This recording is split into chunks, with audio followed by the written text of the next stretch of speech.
क्या परिस्थिति आ गई है कि चौथी क्लास में पढ़ने वाली बच्ची, निश्चित तौर पर मुझे लगता है कि 8 9 10 साल से ज्यादा उसकी उम्र नहीं होगी, उन बच्चियों के कपड़े इसलिए उतरवाए जाते हैं कि समाज के तथाकथित ऊंची पायदान से आने वाले जो लोग हैं उनके बच्चों के कपड़े गंदे हैं और वो स्कूल के फोटो सेशन यानी स्कूल में भी कहीं ना कहीं एक तरह का डिस्क्रिमिनेशन दिख रहा है। फिर ये कौन सा भारतीय समाज का निर्माण किया जा रहा है, कौन से हिंदुत्व की अवधारणा को प्रोपोगेट किया जा रहा है, जिसके तहत भारतीय संविधान की सारी जो आस्थाएं हैं वो परिपूर्ण होती आपको दिखाई दे रही है। जी बिल्कुल अभिषेक जी, पहले तो सबको शुक्रिया।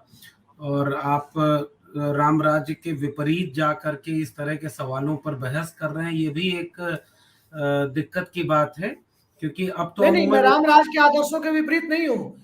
राम ने तो सबरी के बेर जब खाए थे तो उन्होंने नई नई चमचमाती थाली और बिस्लेरी का बोतल मंगा के नहीं खाए थे। मैं ठीक बात है, मैं वही कह रहा हूं, लेकिन इस पर बहस करना राम राज्य की धारणा के विपरीत है। राम राज्य में जो कुछ भी होता है सब बहुत अच्छा होता है, इस पर सवाल नहीं उठाया जाना चाहिए, इसलिए इस पर बातचीत भी नहीं होती है। लेकिन हम जानते हैं कि ऊपर से जब किसी एक धर्म की वर्चस्व की ताकतें सत्ता में हों और वो एक खास किस्म से हेजेमनाइज करें कि सोसाइटी में जो डोमिनेट करता है, जो हावी है, जो तबका, उसके अनुकूल ही जो चीजें चल रही हैं उसी पर बहस हो, उसी पर बातचीत हो, और उसके नीचे जितने भी किस्म के दमन हैं उस पर कोई बात ना हो। ये वो उसी उसी पर्दे के नीचे वाली कहानियां हैं। और मैं तो उसी उत्तर प्रदेश से आता हूं, और अक्सर इतनी खबरें आ रही हैं कि ये जो बुलडोजर, जैसे मैं एक एग्जांपल दे रहा हूं, बहुत कोई बड़ा मसला हो तब तो आप बुलडोजर चल रहा है ये बात जान पा रहे हैं, जबकि उस प्रदेश में डेली बुलडोजर चल रहा है। छोटे छोटे कार्यकर्ताओं पर या सामान्य लोगों पर, जो भी कहीं बोल रहा है, कुछ कर रहा है, कहीं बुलडोजर जाके डरा रहा है, कहीं चल जा रहा है। अभी तो एक खबर ऐसी आई जिसमें एसडीएम से फर्नीचर का पैसा मांग लिया तो उसकी फैक्ट्री पर बुलडोजर चल गया। बहुत कुछ हो रहा है, इस पर बहस न की जाए। अब लुलु मॉल में 18 सेकंड में कौन जाके नमाज पढ़ा, ये तो खबर आ ही गई ना। ये ऊपर से देखिए तनाव बनाए रखा जाएगा और समाज के जमीनी सतह पर वो जो वर्चस्व की लड़ाई है वो बदस्तूर जारी रहेगी। इसलिए इस घटना को मैं उस पूरे समाजशास्त्र के साथ रखकर देखता हूं। ये जो जातिगत मानसिकता है, वो जातिगत मानसिकता दरअसल लोग कहते हैं कि जातिवादी मानसिकता सब में होती है, मैं इसे नहीं मानता। जाति की संरचना का जिन लोगों ने सबसे ज्यादा लाभ लिया है वो दरअसल लाभ ही शोषण पर आधारित है, क्योंकि वो संरचना ही शोषण पर आधारित है। उस संरचना में जो शोषित है वो जातिवादी हो ही नहीं सकता। उसका जातिवाद ले देकर इतना ही होगा कि वो अपनी जाति में शादी करेगा, अपने से नीचे वाले को कहेगा ये मुझसे नीचे वाली जातियां हैं, और ये इतना ही उसका जातिवाद है। असल जातिवाद तो वहां है जो वो पावर में है। वो जब जब काम करता है जाति के लिहाज से तो वो ऐसा काम करता है, वो बाकायदे ये कहे पावर में है। लक्ष्मण यादव जी, इस देश में तेली समाज से आने वाले एक व्यक्ति प्रधानमंत्री हैं, दलित समाज से आने वाले एक व्यक्ति राष्ट्रपति हैं, आदिवासी समाज से आने वाली एक महिला आने वाले समय में अगले हफ्ते देश की राष्ट्रपति पद की शपथ लेंगी। आप कैसे कह रहे हैं कि पावर में कौन लोग हैं?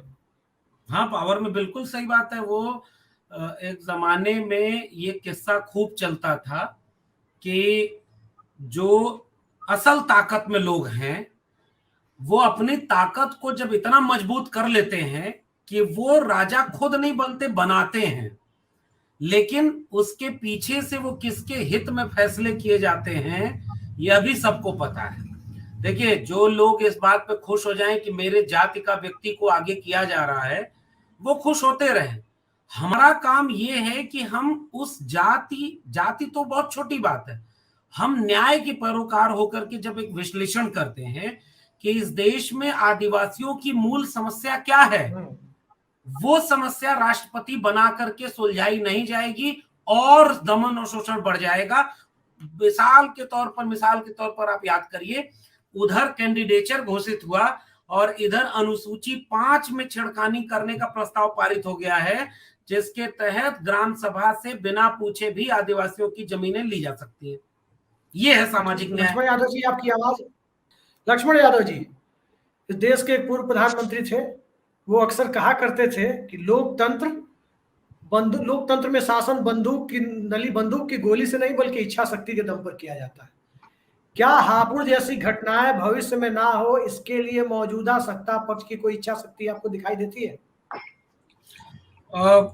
निश्चित रूप से इसका जवाब तो एक ही है कि ऐसी कोई इच्छा शक्ति सरकार की नहीं है, और ये उम्मीद रखना भी बेमानी है, क्योंकि अभी आपकी पूरी बातचीत जिस जमीन पर हो रही है, देखिए आप जितने हमारे तीनों सम्मानित पैनलिस्ट हैं, उन लोगों ने जिस जमीन पर इस पूरे सवाल को देखने की कोशिश की है, वो केवल राजनीतिक नहीं है। उसका एक हिस्सा राजनीतिक है कि भाई आप चुन करके जो आपके आपकी पॉलिटिक्स के लिहाज से आपके फेवर में है, वहां आपका डिसीजन ऑफ एक्शन कुछ और है, जो आपके पॉलिटिक्स में नहीं है वहां आप खामोश हैं। ये बात बिल्कुल जुबैर वर्सेस नुपुर के मामले में देख सकते हैं आप, क्या क्या हो रहा है इस देश में। और उमर खालिद जेल में है और बाकी बहुत सारे लोग बेल पर हैं। ये एक पॉलिटिकल ग्राउंड है इसका, और ये बिल्कुल क्लियर है। पॉलिटिकल ग्राउंड में बहुत विश्लेषण करने की जरूरत नहीं है। जो भी तटस्थ और निष्पक्ष होकर के देखने की कोशिश करेगा, वो हिंदूवादी ये जो राजनीति है वो किस तरह से मुसलमान को दुश्मन बनाकर पेश तो करेगी, और प्राथमिक तौर पर मारे जाएंगे मुसलमान, लेकिन ऐसा नहीं कि वो केवल मुसलमान विरोधी है। ये हिंदुत्व की राजनीति, मैं तो कह रहा हूं कमजोर, वंचित, शोषित विरोधी है। ये जो गरीब गरीब मजलूम लोग हैं, क्या इनकी जेब पर महंगाई का असर नहीं हो रहा है? ये जो थाली ताली बजा रहे थे, ये जो कुछ भी उधर से आदेश आ जाता है उसको फेवर करते हैं। कल की खबर है लक्ष्मण यादव जी, क्रेमेटोरियम पर जहां सौदागृह है उस पर 18% जीएसटी की बातें आ रही है।